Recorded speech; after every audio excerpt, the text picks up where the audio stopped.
I don't think I've ever not wanted to come to work. It's really enjoyable and the people here are fantastic.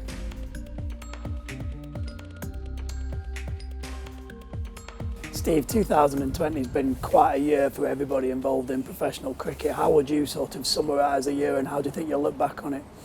I'll look back, it was, at the beginning, it was very unreal because we went from cricket groundsman to maybe being like a football groundsman because you didn't have to cover anything up. So obviously grass was growing, so you started, doing all your pre-season work and everything, but not putting any covers on. Yeah. And then we seemed to be practicing every day for weeks before we started playing cricket. So it was really strange, really strange. And what was it like, just the experience of being in the ground? Because when everybody was locked down, there was dispensation there for you, and I think a couple of additional ground staff to be here to keep things going. This must have been a bit of a weird, eerie place. Yeah, it was. It was very quiet. It was strange because obviously nobody rang you, nobody came out to see you, nobody come moaning about the pitches at first. So it was really different, but it was really eerie because obviously we couldn't go out the ground. We just kept in the the bubble of the green bit really, and just did our daily work and got on with everything. How did you feel about it emotionally during that period? Did you miss the game? Yeah, I think you miss it. Yeah, you do. You miss it because in the back of your mind, you think it's going to start at any time. So you were always preparing or getting ready, half preparing pitches ready, just in case it wanted to be in 5 or 6 days. So it was really, it was weird.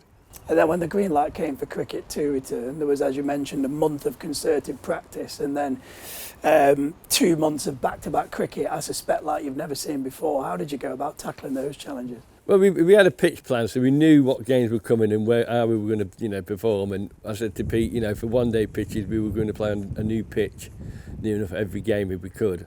And then at some stage, he had a choice of 2 or 3 pitches to play, to pick from.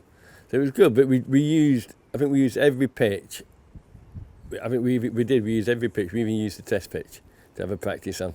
So we wanted to make sure we played on everything we could and give the boys every opportunity to play on a decent surface.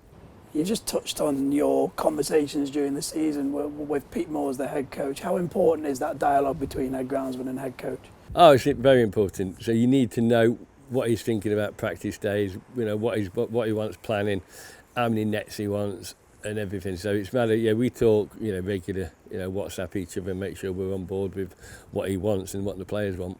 And do you form good, decent bonds with the players as well during the course of a summer? Yeah. I mean, you've got the ones that'll come and have a chat. You've got the ones that'll always moan, and you know which ones to talk to.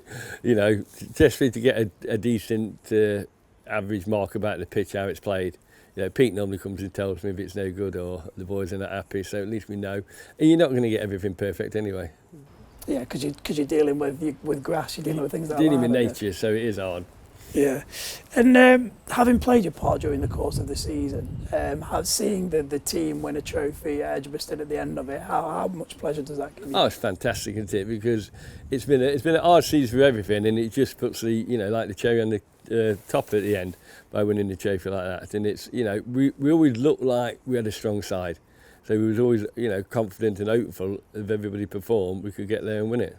And a word on your team, your ground staff team that work hard to turn all those pitches around. What would you have to say about them and their performance during the year?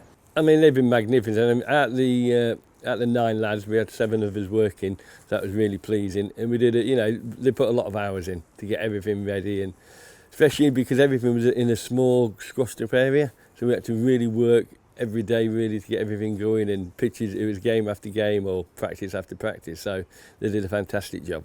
And my final question, I suppose, just your reflections on, I think you said this has been your 25th year working at Trent Bridge, your reflections on the privilege of that period and how much the place has come to mean to you.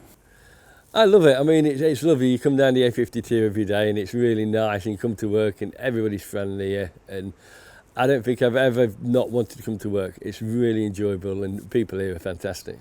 Thanks, Steve. Cheers. Pleasure.